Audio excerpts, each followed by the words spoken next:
Hello my friends, कैसे हो आप लोग। आई होप आप लोग सभी बहुत ही ज्यादा अच्छे होंगे। तो जैसा कि आप लोगों की डिमांड थी कि मोस्ट इंपॉर्टेंट टॉपिक्स फॉर जेकेपीएसआई के रिगार्डिंग वीडियो लेकर आइए, so this is the part first जिसके अंदर मैं जनरल स्टडीज के टॉपिक को यहाँ पर कवर कर रहा हूँ। मैथ्स के रिगार्डिंग भी आप लोगों की भारी डिमांड थी, इसके रिगार्डिंग में सेपरेट वीडियो लेकर आऊंगा बिकॉज बहुत सारे लोगों को इसमें परेशानी होती है। ठीक है, और फिलहाल के लिए आज हम डिस्कस करेंगे polity, history, economics, science, environment, geography.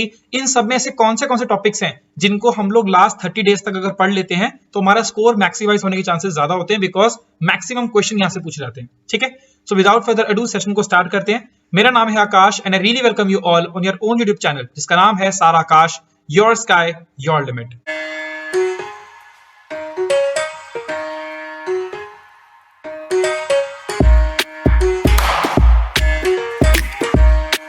Alright, तो स्टार्ट करने से पहले एक very very important piece of disclaimer, please इसको स्किप मत करना। सबसे पहला पॉइंट, जो भी आपको मैं टॉपिक्स बताने वाला हूं वो कोई रैंडम गेस नहीं है। ऐसा नहीं है कि मैं सोकर उठा और मैंने सोचा कि चलो वीडियो बना लेते हैं, व्यूज वगैरह आ जाएंगे, ऐसा कुछ भी नहीं है। मेरे को इस वीडियो को बनाने के लिए कम से कम 2 से लेकर 3 घंटे का एनालिसिस लगा है। जिन लोगों ने भी थोड़ा बहुत पढ़ा है वो रियलाइज कर लेंगे कि मैंने कितने रिफाइन तरीके से आपको कुछ टॉपिक्स बताए। ठीक है, और मैंने एनालिसिस किसका किया है, प्रीवियस ईयर क्वेश्चन का एनालिसिस किया और लीवरेज का ये बताता हूं अभी आपको। प्रीवियस ईयर क्वेश्चन का एनालिसिस किया है। बहुत सारे एग्जाम होते हैं ओवरऑल इंडिया में जिनका सिलेबस भी क्या होता है, सेम होता है, और जिनका लेवल भी क्या होता है, सेम होता है। तो मैंने इनमें से जितने भी एग्जाम में एनालिसिस कर सकता था उन सबका एनालिसिस के बेसिस के ऊपर मैं आपको बता रहा हूँ। प्लस मैंने बहुत सालों से पढ़ा भी रहा हूँ तो मेरे को एक्सपीरियंस वैसे भी काफी है। मैं कंपेयर नहीं कर रहा हूँ बाकी लोगों से, उनको मेरे से ज्यादा एक्सपीरियंस हो सकता है, लेकिन जितना भी एक्सपीरियंस मेरे पास है मैं उसका यूटिलाइजेशन करके आपको बता रहा हूँ। देखो, मैं ये जानता हूं कि बहुत सारे लोग मुझे जेन्युइनली फॉलो कर रहे होंगे। अब जेन्युइनली फॉलो कर रहे होंगे या फिर आप मुझे ट्रस्ट करके मेरी वीडियोस देख रहे हो, तो मेरी रिस्पॉन्सिबिलिटी बनती है कि मैं आपको जो भी बता रहा हूं वो एक एनालिसिस बैक्ड या फिर लॉजिक बैक्ड हो। ठीक है, तो भैया ध्यान से सुनना इन चीजों को। मैंने मतलब ऐसा नहीं है कि मैं व्यूज वगैरह के लिए वीडियो बना रहा हूं, it is my responsibility, I am very very much aware about it. ठीक है, दूसरा पॉइंट जो कि बहुत सारे लोग इसके ऊपर बिल्कुल ध्यान नहीं देते। अब अगर आप जेकेपीएसआई का सिलेबस उठाकर देखोगे तो उसमें बहुत सारे पॉइंट्स मेंशन है। फॉर एग्जांपल, एक ही लाइन में लिखा हुआ है इंडियन ज्योग्राफी और एक ही लाइन के अंदर आपका क्या लिखा हुआ है, वर्ल्ड ज्योग्राफी ऑल्सो। लेकिन अगर आप देखोगे तो वर्ल्ड ज्योग्राफी के ऊपर ना के बराबर क्वेश्चन देखने को मिलेंगे। अगर आ गया ज्यादा से ज्यादा एक क्वेश्चन आपका आ जाएगा, उसके अलावा क्वेश्चन आपको देखने को नहीं मिलेगा। तो इसको बोलते हैं कितना लेवरेज है सब्जेक्ट का। सिलेबस के अंदर सबको बराबर बराबर लाइन दी हुई है, लेकिन लेवरेज कितना है, मतलब एक सब्जेक्ट से कितने क्वेश्चन आ सकते हैं। तो मैं इसको भी मद्देनजर रखते हुए आपको यहाँ पर आगे बताऊंगा कि क्या करना है क्या नहीं करना, किस सब्जेक्ट में क्या पढ़ना है। ठीक है, तो ये बहुत इंपॉर्टेंट चीजें हैं। एक लास्ट चीज और है, sorry, the second point is no one can ensure 100% guarantee. ये तो आप लोग भी जानते हो, 100% गारंटी कोई नहीं दे सकता, और स्पेशली ये तो जीएस के रिगार्डिंग बात हो रही है तो कोई ये नहीं बोल सकता कि इधर से ही क्वेश्चन आएगा। लेकिन मैं यहाँ पर एक प्रिंसिपल का इस्तेमाल कर रहा हूँ जिसे बोलते हैं प्रेटो प्रिंसिपल। आप जाकर चाहो तो गूगल पे भी जाके देख सकते हो। ठीक है, प्रेटो प्रिंसिपल, इसका मतलब क्या होता है, इसे 80-20 रूल भी बोलते हैं। मैंने लास्ट वीडियो में बताया था क्या होता है कि 20% सिलेबस, जो भी सिलेबस आपका लिखा है 20% सिलेबस से ही आपके 80% क्वेश्चन बनकर आते हैं। तो अगर हम इस 20% सिलेबस को ही अच्छे से कवर कर लें तो हमारे 80% क्वेश्चन तो यहां से बन गए, प्लस हम लोग कुछ ना कुछ एक्स्ट्रा भी करके जाएंगे। तो मेरा टारगेट यहां पर ये होगा कि मैं 20 नहीं बट आपको 30 से लेके 40% ऑफ एंटायर सिलेबस जो भी आपको ज्यादातर पढ़ना चाहिए इन लास्ट फ्यू डेज के अंदर, वो मैं आपको यहां पर बताने की कोशिश कर रहा हूं। ठीक है, लास्ट चीज और है आप लोगों के लिए। देखो, मैंने एक वीडियो बनाई थी, इसका मैं आई बटन में लिंक दे दूंगा। ये वीडियो जाकर जरूर देखना, भले इस वीडियो के बाद देखना, भले इस वीडियो से पहले देख लेना, वॉट एवर द केसेस। इसके अंदर आपको बताया था कि लास्ट 30 डेज में आपका क्या प्लान रहना चाहिए, और ये उसका एक स्निपेट है। एक यहाँ पे छोटी सी मैंने पिक्स लगा रखी है। इसके अंदर मैंने बताया था आपको group A, group B, group C वाले लोगों के रिगार्डिंग बता रखा था। अब ये जो वीडियो है ये ज्यादातर डायरेक्ट किसको करती है, ये ग्रुप बी और ग्रुप सी वाले लोगों को यहाँ पर ज्यादा ध्यान में रखकर बनाई गई है। ग्रुप ए वालों ने तो ऑलमोस्ट सिलेबस सारा सारा खत्म ही कर दिया, तो आप लोगों को बस एक वीडियो देखनी जरूर है। लेकिन आपको ऐसा नहीं है कि जो मैं टॉपिक बता रहा हूं खाली उनके ऊपर ही एम्फेसिस कर रहे हैं। आप इसके अलावा आपके पास टाइम और बच रहा होगा, आप सब टॉपिक्स पढ़ के जाना। लेकिन ग्रुप बी और ग्रुप सी वालों के पास टाइम नहीं होगा। आप ये लोग वीडियो पूरी ही शिद्दत से फॉलो करना, भला आपका होगा ही होगा। ये मतलब मैं कैसे बोल दूं, मतलब this is my short guarantee all together कि आपको बहुत सारा एडवांटेज मिलेगा इससे। ठीक है, और तीसरी एक चीज और बोलना चाहूंगा, बहुत से लोग कुछ ना कुछ लोग डिमोटिवेट हो रहे थे, तो मैंने यहाँ पर वर्ड ग्रुप का इस्तेमाल किया था, मैंने कैटेगरी नहीं बोला था। ग्रुप का मतलब ये होता है कि अगर कोई ए वाला इंसान है, मतलब जिसने पूरा सिलेबस खत्म कर रखा है, तो ऐसे और भी बहुत सारे लोग होंगे जिन्होंने सिलेबस खत्म कर रखा है। और अगर किसी इंसान ने सिलेबस नहीं खत्म किया है तो ऐसे बहुत सारे लोग होंगे जिनका सिलेबस खत्म नहीं हुआ है। तो आप अकेले नहीं हो, जस्ट फील मोटिवेटेड। और जो भी मैंने यहाँ पर आपको बोला है वो इसलिए भी बोला बिकॉज बहुत सारे लोगों ने नया ज्वाइन किया है, तो आपको बताना जरूरी है, मेरा फर्ज है कि these are few exam which I have cracked over the years. Along with that मैंने इन सब यूट्यूब चैनल्स पर भी पढ़ाया है, उसके बाद मैंने अपना यूट्यूब चैनल लॉन्च किया है। तो what I can say is, जो भी मैं बोलने वाला हूँ वो एक एक्सपीरियंस माउथ से आ रहा है, तो ऐसा मत समझना कि कोई आलतू फालतू वीडियो है, जेन्युइनली देखना। तो इंट्रो बहुत ज्यादा बड़ा हो चुका है, अब आते हैं सर मुद्दे के ऊपर। So this is the entire syllabus जो भी आपको सामने देखने को मिल रहा है। मैं एक एक करके कुछ टॉपिक्स पिक करूंगा। सबसे पहले मैं स्टार्ट कर रहा हूं किससे? पॉलिटी से स्टार्ट कर रहा हूं आपके सामने। अच्छा, एक पर्सपेक्टिव मैंने जो उसको बनाने के ध्यान में रखा हुआ है वो एक पर्सपेक्टिव ये है कि मैं ना मान के चल रहा हूं कि हर सब्जेक्ट से कितने आएंगे आपके 10 क्वेश्चन आएंगे। हर सब्जेक्ट से आपके 10 क्वेश्चन आएंगे। अब हर सब्जेक्ट से आपके 10 क्वेश्चन आएंगे तो वो किस किस टॉपिक से क्वेश्चन आ सकते हैं, ठीक है? तो इस तरह से अगर हम समझेंगे तो हमारा ज्यादा काम आसान हो जाएगा। ऑलराइट, चलो देखते हैं। सबसे पहले पॉलिटी, इसके अंदर आपको ध्यान देना है कॉन्स्टिट्यूशनल फ्रेमवर्क के ऊपर, union government, state government, emergency provision and commissions के रिगार्डिंग। अब ये इसके अंदर कौन से टॉपिक सब टॉपिक्स आते हैं? कॉन्स्टिट्यूशनल फ्रेमवर्क, देखो ये जो टॉपिक है ना आपका कॉन्स्टिट्यूशनल फ्रेमवर्क, इसके अंदर बिल्कुल भी आपको लापरवाही नहीं बरतनी। इसके ऊपर आप अगर टाइम ज्यादा लगाना पड़ भी जाएगा तो भी आप यहाँ पर लगाओगे, क्योंकि यहां से क्वेश्चन आने ही आने हैं। इनफैक्ट एक क्वेश्चन की बात नहीं हो रही है, यहां से 2 से लेकर 3 क्वेश्चन की बात हो रही है, ठीक है? हिस्टोरिकल बैकग्राउंड में आपका आ जाए कंपनी रूल और आपका क्राउन रूल, दोनों के दोनों ही बहुत ज्यादा इंपॉर्टेंट है। तो ये क्राउन रूल बहुत ज्यादा इंपॉर्टेंट है, इसको आपको यहाँ पर देखना है। वाइस रॉयस के साथ क्या क्या यहाँ पर रिलीज किया गया सब कुछ देखना है। फॉर्मेशन के अंदर आपका आएगा वही बिल्कुल आपकी जो कॉन्स्टिट्यूएंट असेंबली की जो मीटिंग्स वगैरह हुई थी, ऑब्जेक्टिव रेजोल्यूशन के रिगार्डिंग, प्रीएम्बल वगैरह के रिगार्डिंग, जो भी आपकी चीजें हैं यहाँ पर बिल्कुल फोकस तरह से पढ़ोगे। यहाँ पर आपके डॉक्टर बी आर अम्बेडकर के बारे में बात होगी, सब कुछ के रिगार्डिंग आप यहाँ पर ढंग से पढ़ोगे। बेसिक्स के अंदर क्या हो गया आपके यहाँ पर कुछ की शेड्यूल्स क्या होते हैं, हमारे जो कॉन्स्टिट्यूशन के अंदर हमारे फीचर्स क्या हैं, ठीक है? प्रीएम्बल यहाँ भी आपका मेंशन कर सकते हो, व्हाटएवर द केसेस, ठीक है? फिर हमारे कॉन्स्टिट्यूशन को लिखा किसने है, कहां पर इसका सिचुएट किया गया है, देन आपके कितने हमारे कॉन्स्टिट्यूशन में पार्ट्स होते हैं, हमने सोर्सेस कहां से हमारे हैं, ये सबके सब क्या हो गया आपके बेसिक्स हो गए। सबसे ज्यादा टाइम आपका यहीं पे लगेगा, बट ये मोस्ट इंपॉर्टेंट टाइम है, आपको लगाना ही यहाँ पर टाइम है। सिटीजनशिप के रिगार्डिंग आपको ज्यादा परेशान नहीं होना है, इसमें डेट्स वगैरह के अंदर ज्यादा मत घुसना, बिल्कुल ऊपर से आपको मेन टॉपिक्स आपको पता होने चाहिए और थोड़ा 1-2 ट्रिक्स वगैरह से काम आपका बन जाएगा। फंडामेंटल राइट्स, फंडामेंटल ड्यूटीज, डीपीएसपीस पक्का ही पक्का आपको पढ़ के जाना है। मैं आपको आज ही लिख के दे रहा हूँ कि जब भी अगर 5 क्वेश्चन भी आपके पॉलिटी के से आए तो एक क्वेश्चन तो आपका यहाँ से पक्का ही पक्का आएगा। तो इट इज वेरी श्योर, ये आराम से आपको डेप्थ में जाकर पढ़ना है। भले आप ग्रुप सी में बिलोंग करते हो, बी में बिलोंग करते हो, ए में बिलोंग करते हो, फर्क नहीं पड़ता, ये टॉपिक आपको बिल्कुल डेप्थ में पढ़ के जाना है, ठीक है? Then comes is union government. Union government के बारे में जब हम बात करते हैं तो यूनियन गवर्नमेंट के अंदर तीन पोर्शन में डिवाइड किया गया है। एक है आपके एग्जीक्यूटिव, एक है लेजिस्लेचर, एक है आपके जुडिशरी, ठीक है? ये सेपरेशन ऑफ पावर्स का कांसेप्ट होता है, आप लोगों ने पढ़ा होगा इसको, ठीक है? अब इसके अंदर कौन से टॉपिक हैं? सबसे पहले बात करते हैं एग्जीक्यूटिव के रिगार्डिंग। एग्जीक्यूटिव में आप लोग पढ़ोगे प्रेसिडेंट, और जैसे ही आप प्रेसिडेंट पढ़ने के बाद आप तुरंत जाओगे स्टेट गवर्नमेंट वाले टॉपिक के ऊपर और वहां पर जाकर गवर्नर भी पढ़ लोगे, क्योंकि प्रेसिडेंट और गवर्नर में ज्यादा डिफरेंस वाली मामला नहीं है, बिल्कुल मामला आसान सा ही है, ठीक है? अच्छा, अगर आप चाहो तो यहाँ पर वाइस प्रेसिडेंट भी पढ़ सकते हो, लेकिन उससे क्वेश्चन आने के चांसेस बहुत ज्यादा कम है। 1-2 आर्टिकल का क्वेश्चन नंबर वगैरह पूछ लेगा तो बात बन जाएगी, अदरवाइज क्वेश्चन नहीं आएगा।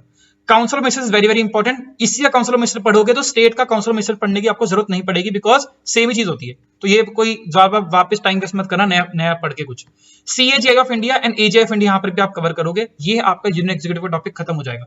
मैक्सिमम चांसेस है कि यहाँ से भी इस टॉपिक से भी आपका एक क्वेश्चन तो डेफिनेटली देखने को मिलेगा, डेफिनेटली मतलब डेफिनेटली देखने को मिलेगा फॉर श्योर, ठीक है?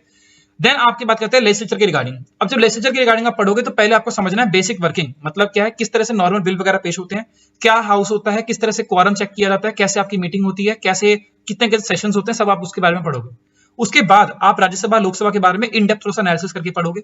बिल्स कितने प्रकार के होते हैं आप उनके बारे में पढ़ोगे, और budget, this is very important, ये आप पढ़ोगे। इंपॉर्टेंट पॉइंट एक और है, यूनियन लेजिस्लेचर में स्पेशली जो बिल्स वाला टॉपिक हो गया, बजट वाला टॉपिक हो गया, लोकसभा राज्यसभा वाला टॉपिक हो गया, इन टॉपिक से क्या होगा, आपके आर्टिकल नंबर से डायरेक्टली क्वेश्चन पूछे जाते हैं। देखो, एक ये वाला जो टॉपिक है ना, इससे भी आपके डायरेक्टली आर्टिकल नंबर पूछा जाएगा। फॉर एग्जांपल आर्टिकल नंबर 21 एक इसके रिगार्डिंग बात करता है, मतलब ये वाले आपको आर्टिकल्स याद रखने हैं।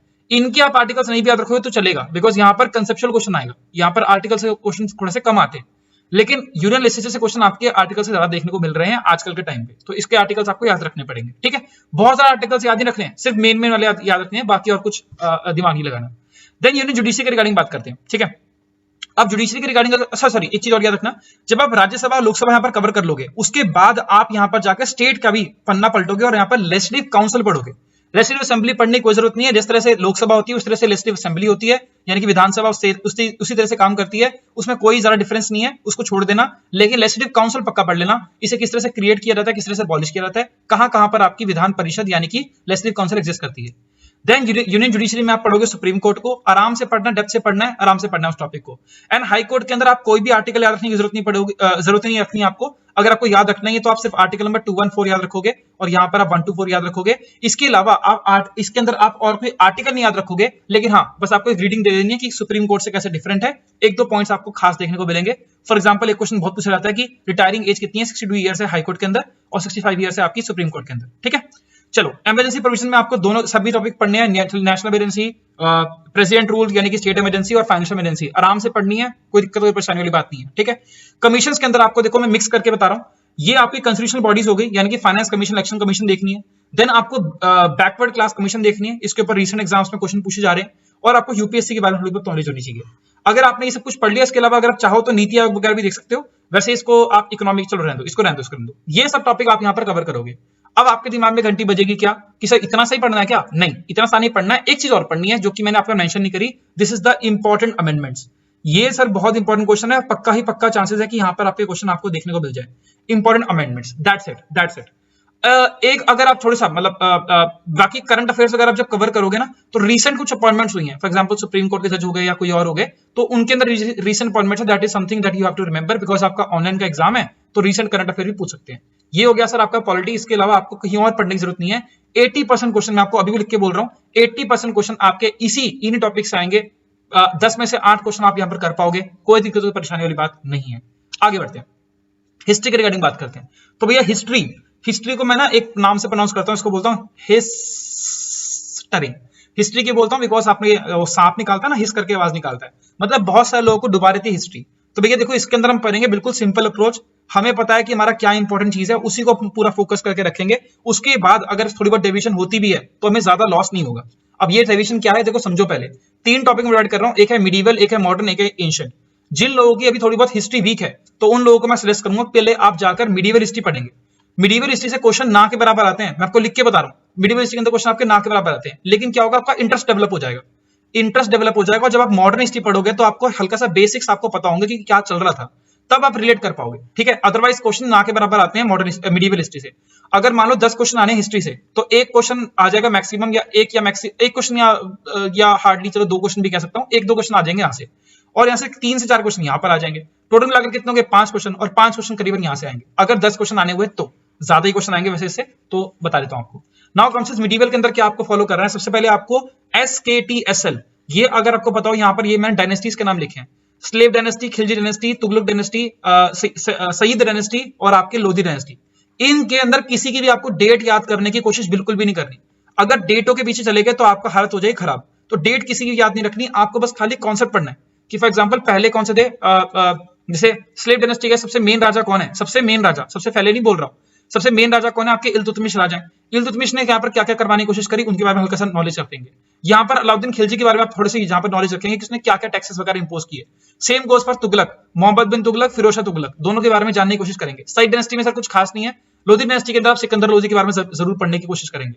तो आपको ऐसी चीजें पढ़नी है जो कि आप दिमाग में रख भी पाओगे। डेट्स के पीछे मत जाना, अगर अप्रोक्सीमेट आइडिया लगाओगे आप तो वैसे ही आप तुक्का मारकर भी क्वेश्चन सही कर सकते हो। डेट्स के पीछे मत जाना, बस मेरी रिक्वेस्ट इतनी है।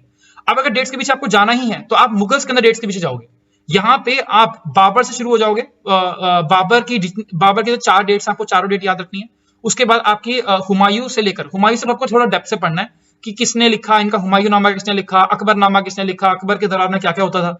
हुमायूं, अकबर और औरंगजेब, इन ये तीनों की तीनों बहुत इंपॉर्टेंट है। छोड़ना मुगल्स में कोई भी नहीं है, लेकिन इन तीनों बहुत इंपॉर्टेंट है। और लेटर मुगल्स मत पढ़ना, लेटर मुगल्स वाला टॉपिक छोड़ देना, औरंगजेब के बाद आपको ज्यादा कुछ जानने की जरूरत नहीं है, ठीक है। देन यूरोपियंस के बारे में आपको, जिसके अंदर आपके पोर्तुगीज और फ्रेंच, मैंने यहाँ पर आपका डचेस के बारे में मेंशन नहीं किया है, ठीक है। 1602 के अंदर आपके ये लोग डचेस वगैरह आए थे, लेकिन इनको पढ़ने की जरूरत नहीं है, कुछ खास यहाँ पर है भी नहीं था इनके बारे में। पोर्तुगीज और फ्रेंच के बारे में आपको ऊपर से नॉलेज होनी चाहिए। और ईस्ट इंडिया कंपनी के ऊपर स्टार लगा रखा है, ये आपको पता भी है। ईस्ट इंडिया कंपनी के बारे में आपको अच्छे से पढ़ना शुरू करना है, मतलब यहाँ से आपको फोकस बढ़ाना है थोड़ा ज्यादा।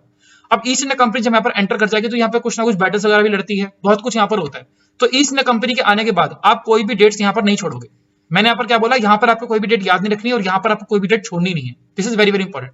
स्पेशली फोकस आपका रहेगा कि कुछ इन्होंने युद्ध लड़े कहाँ पर, बंगाल के अंदर, मैसूर के अंदर और पंजाब के अंदर। पंजाब में के अंदर क्यों बोल रहा हूँ, बिकॉज पंजाब आपको पता है कि आपका बिल्कुल नेबरिंग स्टेट है आपका, और आपके कल्चर के ऊपर, आपकी हिस्ट्री के ऊपर इसका काफी सारा इंफ्लुएंस है, ठीक है। तो चाहे ट्रीटी ऑफ अमृतसर हो, चाहे रंजीत सिंह हो, जो भी सिनेरियो हो, आपको इनके बारे में थोड़ा बहुत नॉलेज होनी चाहिए।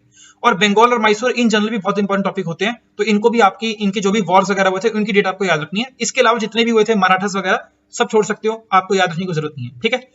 उसके बाद आप क्या करेंगे, यहाँ पर 1757 से लेकर 1857 का एक ओवरव्यू रखेंगे, बहुत स्ट्रॉन्ग ओवरव्यू आपको रखना है। मैं ये नहीं कह रहा हूं कि आपको हर चीज के बीच में याद होनी चाहिए, बस आपको इतना कह रहा हूं कि आपको एक ओवरव्यू होना चाहिए कि क्या क्या चल रहा था, क्या माहौल चल रहा था। कॉर्नवालिस भाई साहब आगे तो उन्होंने क्या किया, डलहौजी भाई साहब आगे तो उन्होंने क्या किया, ठीक है। अब आती है सर आपकी मॉडर्न हिस्ट्री। देखो यार, मैं ऐसा नहीं है कि बस सब कुछ सब जब मैं यहाँ पर टॉपिक्स आपको कम कम करके बता रहा हूं तो ये मतलब नहीं होता इसका कि आपको हर चीज में, हर टॉपिक में या हर पार्ट के अंदर मैं आपके टॉपिक को रिड्यूस करूं। जहां जहां पर आपको जो चीज पढ़नी है उसके अंदर कभी कभी ऐसा भी होता है कि कोई डिडक्शन ना हो, तो यहां पर भी मॉडर्न हिस्ट्री के अंदर आपको मैक्सिमम से मैक्सिमम चीजें पढ़ने की कोशिश करनी है, बिकॉज मेजॉरिटी ऑफ क्वेश्चन यहीं से आपके आने वाले हैं। लेकिन स्टिल कुछ ऐसे टॉपिक हैं जो कि आप छोड़ सकते हो। कौन से टॉपिक छोड़ सकते हो? पोस्ट इंडिपेंडेंस आपको बिल्कुल नहीं पढ़नी। पीसेंट मूवमेंट अगर आप चाहो तो इसे छोड़ सकते हो, मेरे हिसाब से इसमें रादर कोई क्वेश्चन मतलब बहुत ही रेयर है कि यहां से कुछ ना कुछ क्वेश्चन आपके आए। ट्राइबल रिवोल्ट्स के ऊपर ज्यादा से ज्यादा आपका संथल रिवोल्ट के ऊपर क्वेश्चन पूछ लेते हैं, या भील भूल करके कुछ रिवोल्ट, एक दो रिवोल्ट पूछ लेते हैं, इसके अलावा कोई और रिवोल्ट नहीं आता, आप इनको भी छोड़ सकते हो। ये सब टॉपिक हैं छोड़ने वाले हैं। जितने भी टॉपिक रेड में लिखे हैं सबके सब क्या है आपके टॉपिक छोड़ने वाले हैं, इसके अलावा सब कुछ पढ़ना है, ठीक है। अच्छा, वाइस रॉयज और गवर्नर जनरल, आपने देखा होगा बहुत सारे बड़े वाइस रॉयज की लिस्ट है, बहुत सारे गवर्नर जनरल की लिस्ट है, लेकिन आपको ये सबके सब नहीं पढ़ने। किनको? सिर्फ आपको इनको पढ़ना है, जिनके आगे 5 स्टार लगा रखा है, इनको पढ़ना है। इसके अलावा जितने भी आपके गवर्नर जनरल वाइस रॉय रह गए उन सबको छोड़ देना। अब ये कौन से हैं? वॉरेन हेस्टिंग, देन आपका क्या आ गया आपका, सबसे पहले आपके वॉरेन हेस्टिंग आगे, देन आपके आगे वेल्सली, लॉर्ड वेल्सली आगे। मैं यहाँ पर कॉर्नवालिस लिखना भूल गया हूं, तो कॉर्नवालिस यहाँ पर ऐड कर लेना, ठीक है। कॉर्नवालिस, लॉर्ड कॉर्नवालिस, ठीक है। मतलब आपको इनका देखना है कि इन्होंने क्या क्या किया, बस आपको वही चीज याद रखनी है। डलहौजी वेरी इंपॉर्टेंट, देन आपके रिपन, अरविन, इनके बारे में तो एक एक दो पॉइंट है, बस वो याद रखने आपको। देन यहाँ पर कौन से आते हैं ये, अब कर्जन, लॉर्ड कर्जन, देन ये आगे आपके लॉर्ड माउंटबेटन, और एक मैं भूल गया था इसलिए मैंने एंड में लिख दिया, that is Lord William Bentinck. ये सभी के सभी के बारे में आपको नॉलेज होनी चाहिए। कितने आगे? 6, 7, 8, 9, 10 जो भी आपके 8, 9 के आसपास बन रहे हैं, इनको आपको पढ़ना है खाली। उसके अलावा आपका कोई वाइसरॉय, कोई गवर्नर जनरल पढ़ने की जरूरत नहीं है। क्वेश्चन अगर एक भी वाइसरॉय गवर्नर जनरल के ऊपर क्वेश्चन आया वो इन्हीं 8 से आएगा, इसके अलावा किसी और से क्वेश्चन नहीं पूछेगा। और अगर पूछ भी लिया तो आप समझ लेना कि आप क्वेश्चन नहीं कर पाओगे तो कोई और क्वेश्चन नहीं कर पाएगा, सीधी सी बात है, ठीक है। Now comes Asian history. Asian history के अंदर सर आपको आईबीसी तो पढ़ना ही पढ़ना है। वेदास के बारे में आपको बस डिसेंट नॉलेज होनी चाहिए, ज्यादा आपको डेप्थ में नहीं जाना, ठीक है।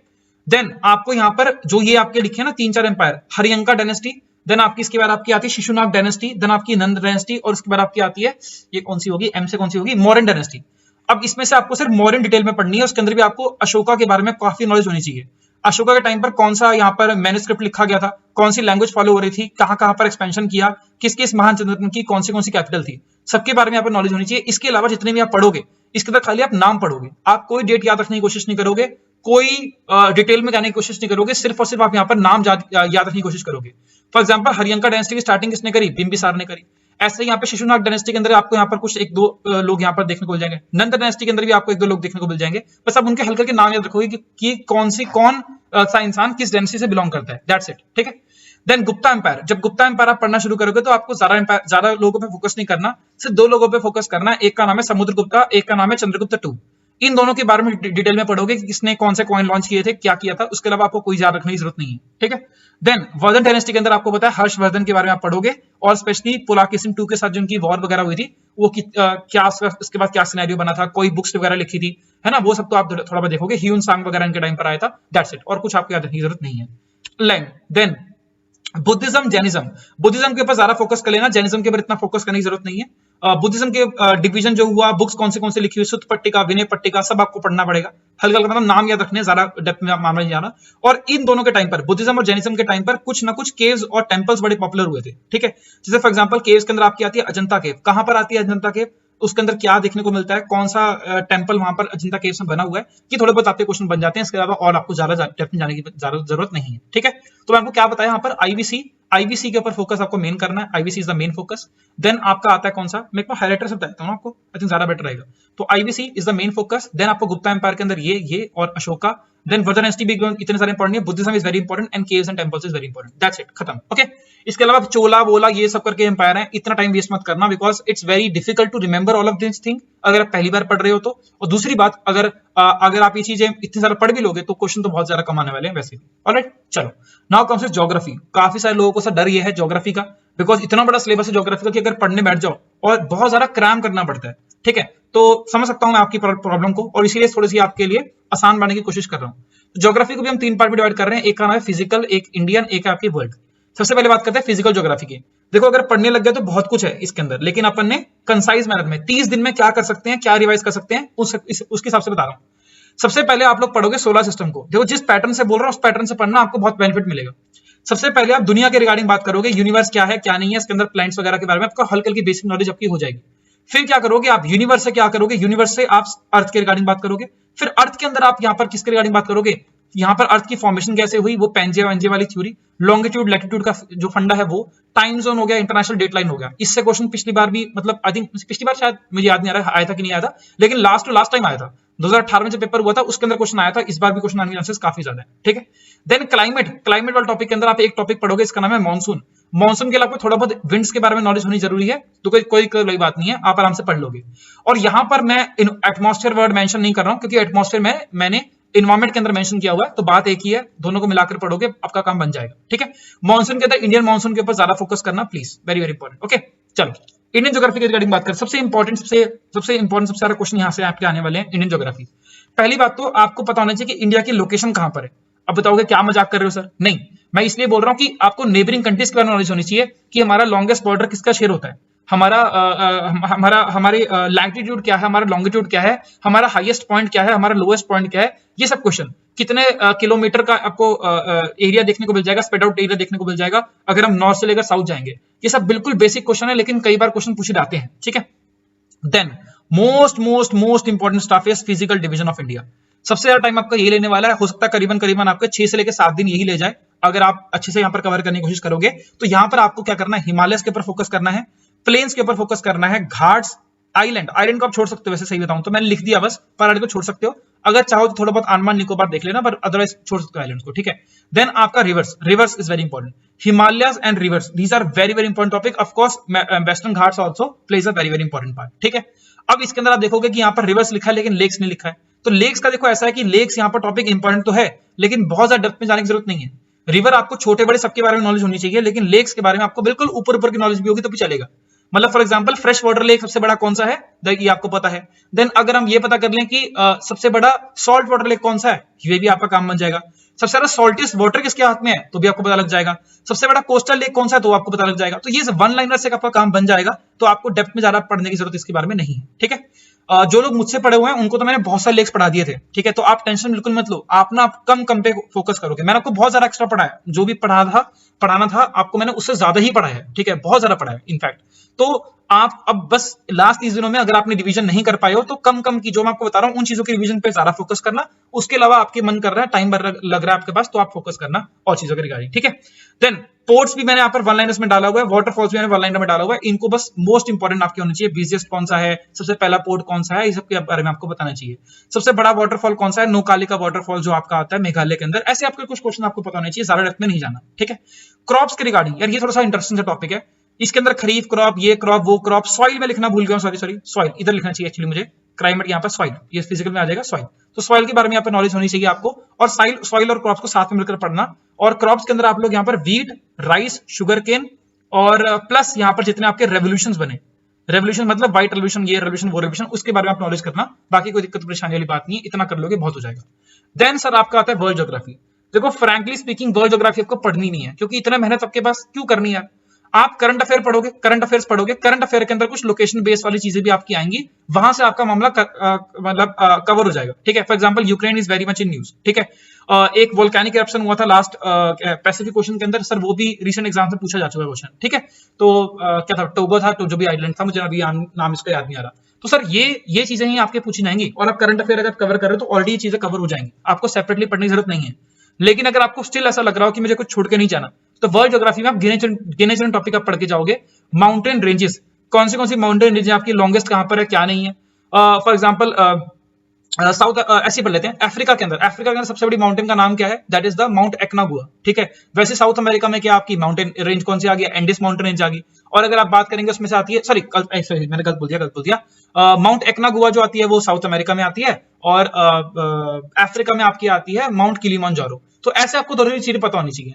Then states, these are very very popular है स्टेट्स वगैरह। कौन सा स्टेट किसको कनेक्ट करता है ये आपको पता चाहिए। For example state of Bosphorus किसको कनेक्ट करता है, स्टेट ऑफ हॉर्मुज किसको कनेक्ट करता है, ऐसे क्वेश्चन आपको पता होने चाहिए।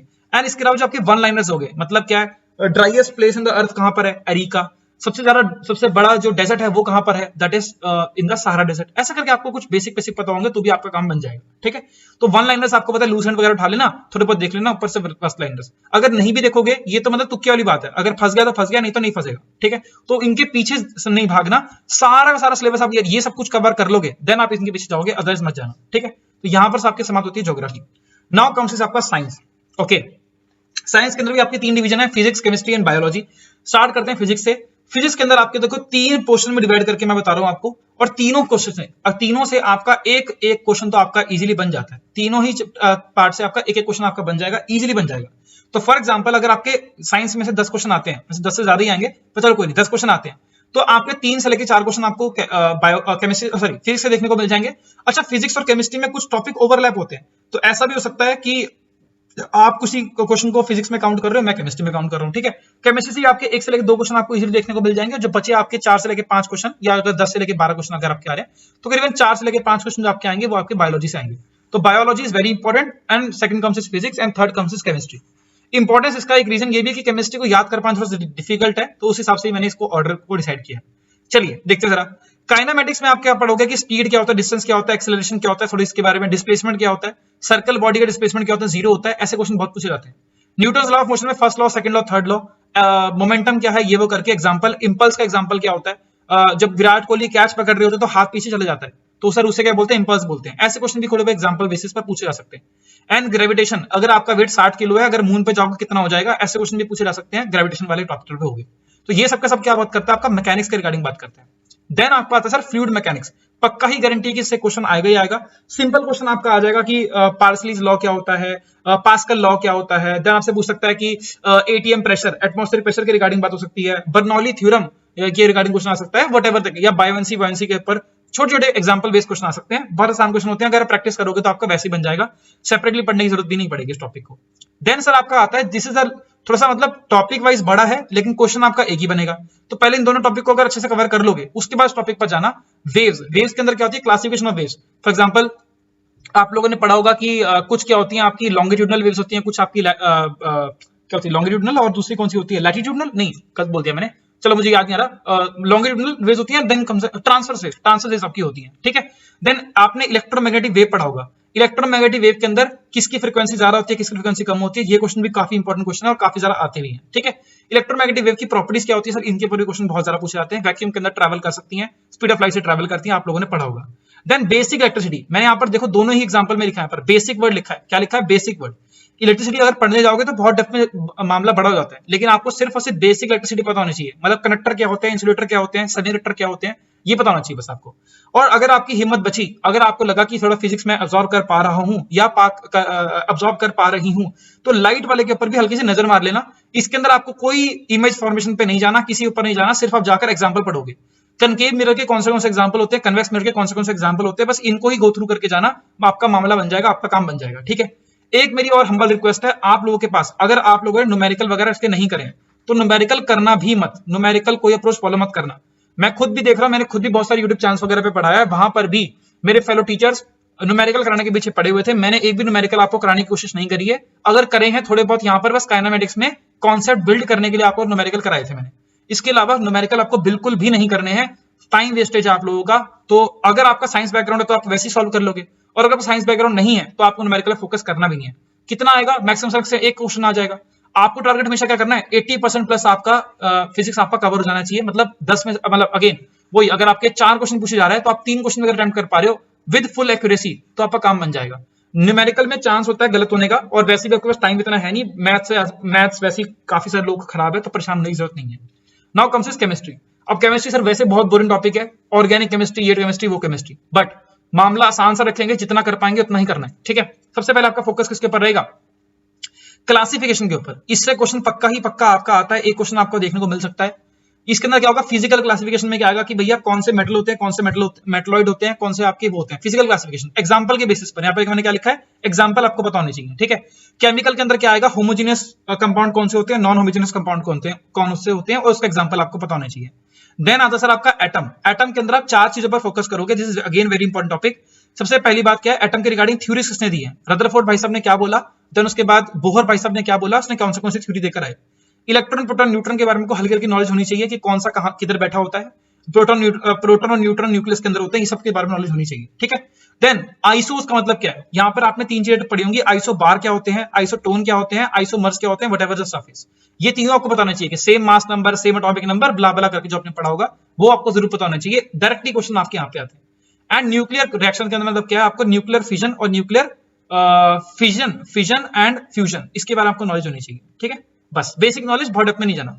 देन एसिड और बेस, अगेन मैं यहाँ पर क्या लिखा है, एग्जाम्पल आपको पता होना चाहिए कि स्ट्रॉन्ग एसिड और स्ट्रॉन्ग बेस का एग्जांपल कौन सा है, वीक एसिड वीक बेसिस का एग्जांपल कौन सा है। कोई भी बुक उठा के रेफर करोगे 3-4 एग्जांपल लिखे हुए, 3-4 एग्जांपल याद रख लेना बस, और कुछ याद रखने की जरूरत नहीं है।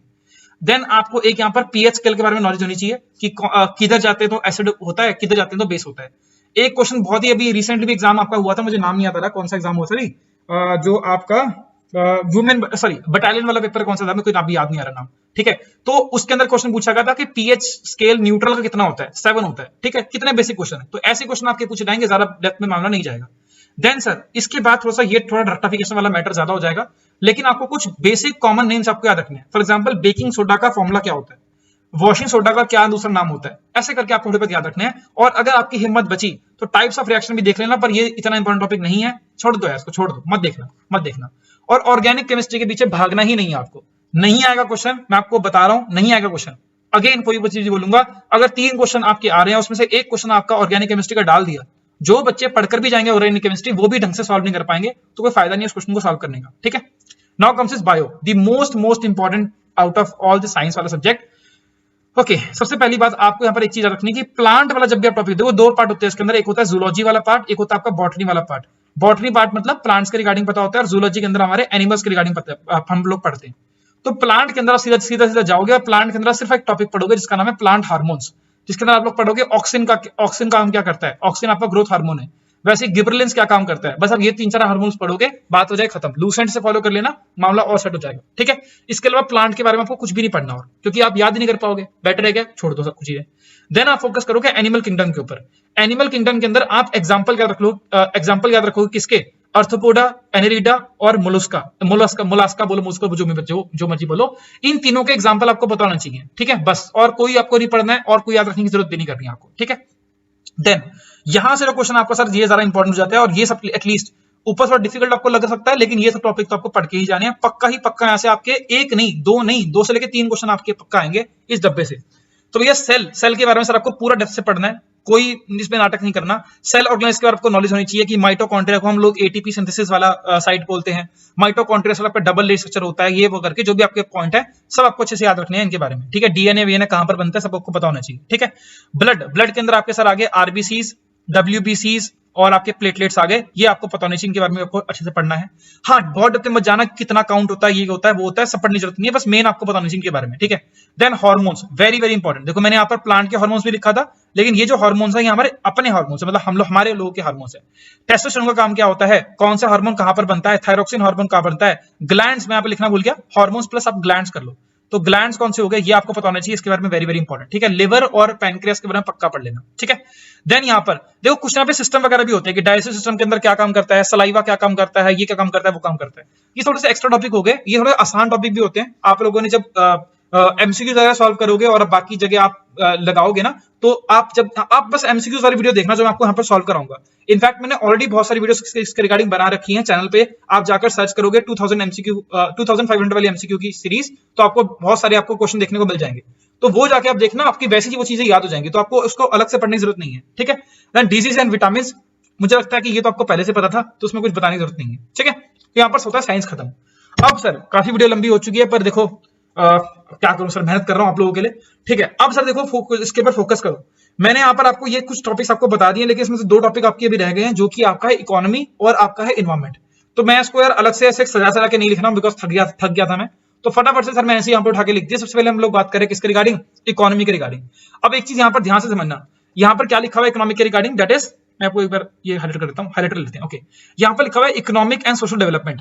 देखो जैसे ही इसने उठा के लिख दिया ना, इसका मतलब ये समझ लो कि इकोनॉमी ना आपकी बहुत हार्डकोर इकोनॉमी यहाँ पर मेंशन नहीं की हुई। हार्डकोर इकोनॉमी का मतलब क्या हो गया कि जिसके अंदर आप लोग जीडीपी पढ़ते हो, देन आप लोग टाइप्स ऑफ मनीज पढ़ते हो, बहुत सारा मतलब एनालिसिस वगैरह करते हो, वो जितनी हार्डकोर ये मेंशन की हुई है वो हार्डकोर इकोनॉमी आपको नहीं पढ़नी। और अगर आप पढ़ना फिर भी चाहते हो तो भैया पढ़ लो, किसने रोका आपको। लेकिन जो आपका प्रीवियस ईयर का पेपर भी देखोगे तो भी इतनी सारा इकोनॉमी आपकी आ भी नहीं रही है, प्लस इकोनॉमी इतनी डेप्थ में मामला नहीं है।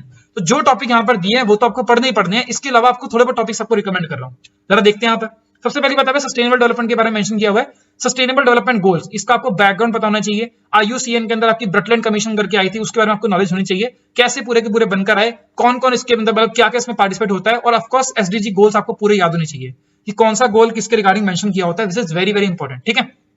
अभी रिसेंट में पंजाब SI का पेपर हुआ था, वहां पर भी क्वेश्चन पूछा गया था कि कौन सा SDG गोल्स किसके रिगार्डिंग बात करता है, तो इट्स वेरी इंपॉर्टेंट, ठीक है। चलो इंटरनेशनल कन्वेंशंस, इसके रिगार्डिंग भी सर आप बात करोगे। देखो ये वैसे कौन सा टॉपिक है, ये आपका आता है इन्वायरमेंट में आपका टॉपिक आता है, लेकिन मैंने यहाँ पर टॉपिक यहीं पर मेंशन कर दिया बिकॉज सस्टेनेबल डेवलपमेंट गोल्स के साथ वाली जो इंटरनेशनल कन्वेंशंस होती हैं वो बहुत इंपॉर्टेंट बन जाती हैं, उसको आप जरूर देखना है, ठीक है। फॉर एग्जांपल कौन सी होगी, UNFCCC वो वाली आपकी होगी, ठीक है, United Nation convention to combat climate change something करके, वो आपकी यहाँ पर पढ़ोगे, उसमें SDG गोल्स के बारे में बात होती है। देन पावर्टी आपका यहाँ पर टॉपिक मेंशन किया हुआ है, इसके अंदर आप क्लासिफिकेशन पढ़ोगे, पावर्टी कितने प्रकार की होती है, एब्सोल्यूट ये वो रिलेटिव करके। देन आप कमिटीज पढ़ोगे, तेंदुलकर कमेटी ये वो कमेटी, उसने क्या क्या रिपोर्ट दी थी, 2-3 कमेटियां आराम से याद कर लोगे। एंड तीसरी इंपॉर्टेंट पॉइंट इज जो करंट अफेयर में आपकी रिपोर्ट्स आती हैं, फॉर एग्जांपल आपकी आ गई ह्यूमन डेवलपमेंट रिपोर्ट है ना, या पावर्टी इंडेक्स आ गया, ये सब इंपॉर्टेंट जो आपके करंट अफेयर में होंगे, ये आपको जरूर थोड़ा सा ध्यान में रखना है।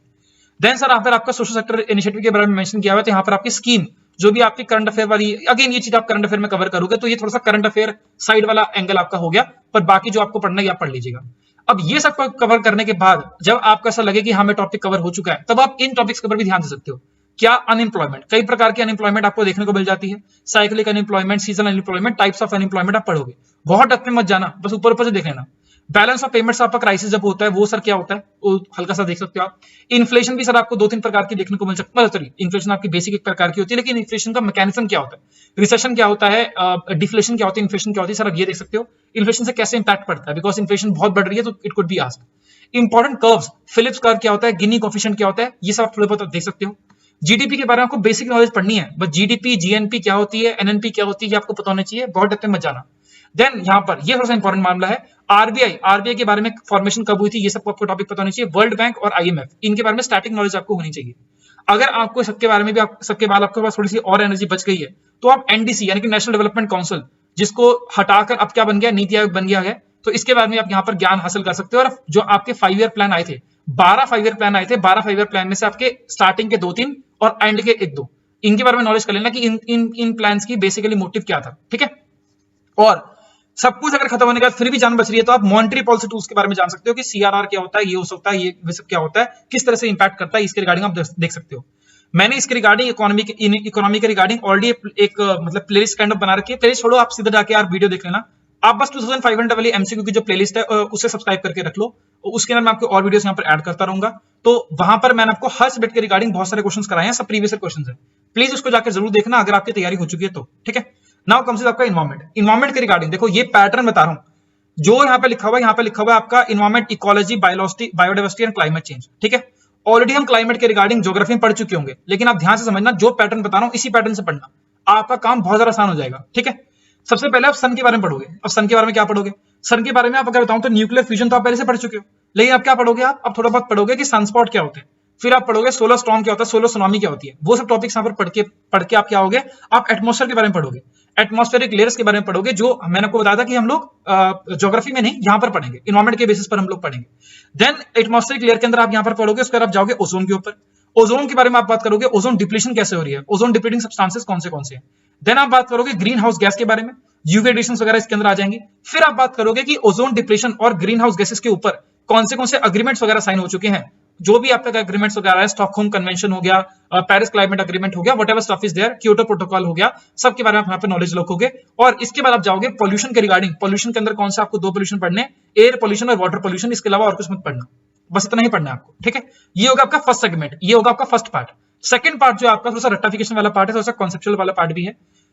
इसके अंदर आपको पढ़ना है कि इकोलॉजी क्या होती है। इकोलॉजी के अंदर बहुत क्वेश्चन आते हैं आपके इकोटोन से, इकोलॉजिकल पिरामिड से क्वेश्चन आते हैं। देन आपको बायोडाइवर्सिटी के अंदर जाना है, सर ये प्रॉपर रट्टाफिकेशन वाला टॉपिक है, जिसके अंदर आपको नेशनल पार्क, टाइगर रिजर्व और बायोस्फीयर रिजर्व याद रखने हैं। आपको वाइल्ड लाइफ सेंचुरी के पीछे मत जाना, क्योंकि याद भी नहीं कर पाओगे, तो बेटर है कि नेशनल पार्क, टाइगर रिजर्व और बायोस्फीयर रिजर्व पढ़ के जाओगे। अच्छा, वेटलैंड्स में लिखना भूल गया हूं, wetlands is very very important topic. Ramsar sites wetland बहुत इंपॉर्टेंट टॉपिक है और करंट अफेयर के बेसिस पर भी बहुत क्वेश्चन आते हैं। और यहाँ पर इसके बाद आप पढ़ोगे यहाँ पर फॉरेस्ट के बारे में, फॉरेस्ट मतलब कौन से टाइप के फॉरेस्ट होते हैं, एवरग्रीन फॉरेस्ट, ये फॉरेस्ट, वो फॉरेस्ट, एंड कोरल रीफ के बारे में पढ़ना मत भूलना, ये भी बहुत इंपॉर्टेंट टॉपिक है। ठीक है, मैंने इसको अलग से क्यों बताया आप दोनों को, बिकॉज ये दोनों के दोनों टॉपिक हैं, 6 नंबर और 7 नंबर, ये करंट अफेयर बेसिस के ऊपर आपके ज्यादा क्वेश्चन आपके आएंगे, करंट अफेयर बेसिस पर आपके क्वेश्चन ज्यादा आएंगे, तो ये थोड़ा सा याद रखिएगा। ठीक है, बाकी अगर आप लोग मुझे बोलोगे मैं डेफिनेटली कोशिश करूंगा, थोड़ा टाइम जरूर लगेगा पर मैं कोशिश करूंगा कि करंट अफेयर्स के रिगार्डिंग मैं एक अच्छी खासी मैराथन लेकर आऊं 2 से लेकर 3 घंटे की, जिसमें आपको मैक्सिमम से मैक्सिमम करंट अफेयर्स कराने की कोशिश करूं, पूरे साल के करंट अफेयर एक ही वीडियो के अंदर कवर करने की कोशिश करूं। लेकिन सर वही वाली बात है, अगर आप इंटरेस्ट शो करोगे तो I am always there to give it back to you, अगर आप इंटरेस्ट शो करोगे तभी। ठीक है, चलो भैया इतनी थी, आई होप आप लोग थक गए होंगे, मैं भी थक गया हूं बोलते बोलते, तो ज्यादा टाइम मैं नहीं चाहता था कि ज्यादा वीडियो लंबी हो जाए, बट थोड़ी बहुत वीडियो लंबी हो गई आई थिंक सो, पर टेंशन मत लेना। मैं यहाँ पर ना नीचे चलो आप देख ही लिया अपनी वीडियो, तो छोड़ो रहने देते हैं, बात नहीं करते हैं भैया। देखो बाकी सब ये टॉपिक कुछ लिखा हुआ है यहाँ पर, आई थिंक आप लोग कर ही दोगे, तो मुझे लगता नहीं आपको बोलने की जरूरत है। एक बस रिक्वेस्ट मेरी है कि शेयर कर देना इस वीडियो को, बाकी आप लाइक कमेंट वगैरह तो आप ये सब तो आई थिंक हो ही चुका होगा अब तक, तो कोई बड़ी बात नहीं है, शेयर जरूर कर देना वीडियो को। बहुत सारे लोग ऐसे हैं जो कि इस चैनल के बारे में जानते नहीं है, और मैं अगर अच्छा कंटेंट बनाने की कोशिश कर रहा हूं तो आई वुड लव कि हमारी फैमिली बहुत ज्यादा बढ़ जाए। ठीक है, इसके अलावा आपके पास कोई कमेंट वगैरह है, कोई दिक्कत परेशानी है, तो आप यहाँ पर इस मेरे को फॉलो वगैरह कर सकते हैं, और ये टेलीग्राम का ग्रुप है, इसको पक्का ज्वाइन कर लो, क्योंकि इसके ऊपर मैं बहुत सी चीजें यहाँ पर डालता रहता हूँ, और मैं अभी भी आगे जो भी अपडेट वगैरह होती है लेक्चर्स के रिगार्डिंग, कुछ भी रिगार्डिंग, तो मैं आपको यहाँ पर डेफिनेटली देता रहता हूँ। ठीक है, आगे कुछ पीडीएफ वगैरह भी शेयर करनी होगी तो यहीं पर करूंगा। ठीक है, बहुत सारे कम लोग हैं यहाँ पर, तो फिर जाकर ज्वाइन कर लीजिएगा। Thank you so much for watching this particular video, है ना, और इतना पेशेंस आप लोगों ने दिखाया, बेस्ट ऑफ लक, पूरी जी जान से पढ़ते रहो, मिलते हैं नेक्स्ट वीडियो के अंदर, till then guys take care, हमेशा की तरह, जय हिंद।